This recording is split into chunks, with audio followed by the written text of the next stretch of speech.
प्यारे बच्चों, आज की कहानी है जादुई पतीला। सालों पहले पीतल नगर में किशन नाम का एक किसान रहता था। वह गांव के एक जमींदार के खेत पर काम करके किसी तरह अपना घर चला रहा था। पहले किशन के भी खेत थे, लेकिन उसके पिता के बीमार होने के कारण उसे अपने सारे खेत बेचने पड़े।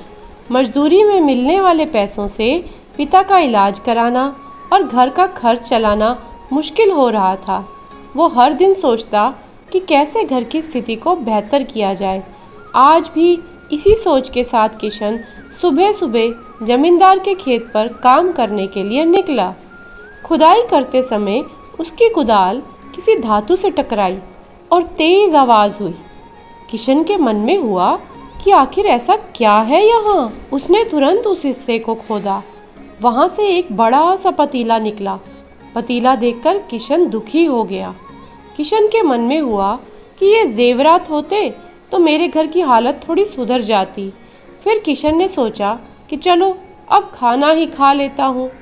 किशन ने खाना खाने के लिए अपने हाथ की कुदाल उस पतीले में फेंक दी और हाथ मुंह धोकर खाना खाने लगा। खाना खत्म करने के बाद किशन अपनी कुदाल उठाने के लिए उस पतीले के पास पहुंचा।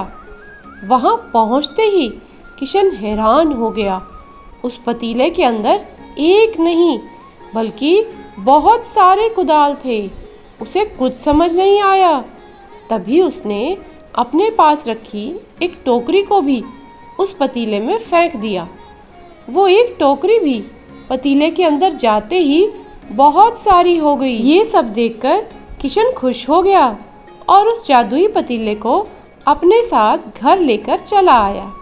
वो हर दिन उस बर्तन में अपने कुछ औजार डालता और जब वो ज़्यादा हो जाते तब उन्हें बाज़ार जाकर बेच आता।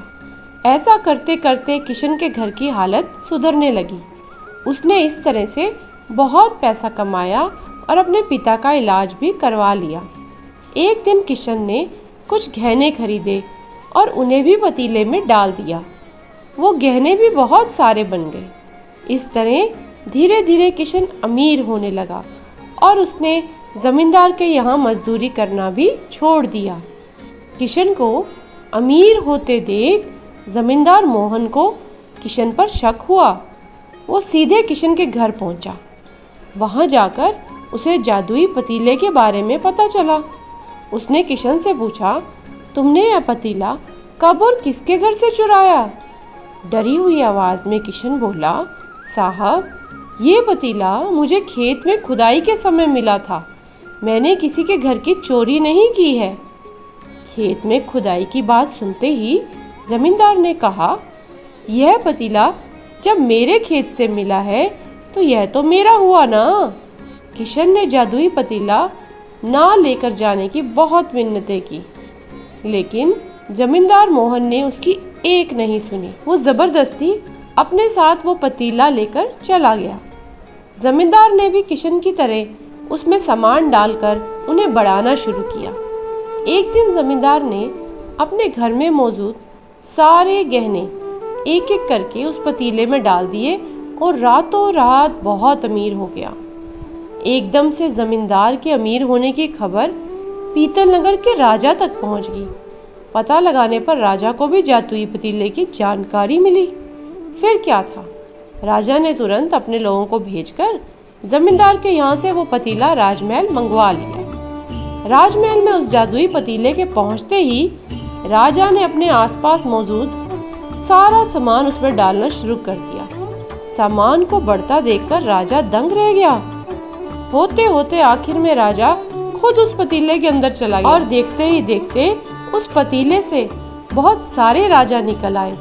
पतीले से निकला हर राजा बोलता, मैं पीतल नगर का असली राजा हूँ। तुम्हें तो इस जादुई पतीले ने बनाया है। ऐसा होते होते सारे राजा आपस में लड़ने लगे और लड़कर मर गए। लड़ाई के दौरान वो जादुई पतीला भी टूट गया। जादुई पतीले के कारण राजमहल में हुई इस भयानक लड़ाई के बारे में नगर में सबको पता चल गया और इस बात की जानकारी मिलते ही मजदूर किशन और जमींदार मोहन ने सोचा, अच्छा हुआ कि हमने उस जादुई पतीले का इस्तेमाल सही से किया। उस राजा ने अपनी मूर्खता के कारण अपनी जान ही खो दी। कहानी से बच्चों क्या सीख मिलती है? जादुई पतीले की कहानी से 2 सीख मिलती हैं। पहली कि मूर्खता का अंत बुरा ही होता है। दूसरी यह है कि हर सामान का इस्तेमाल संभल कर करना चाहिए, अति हानिकारक हो सकती है।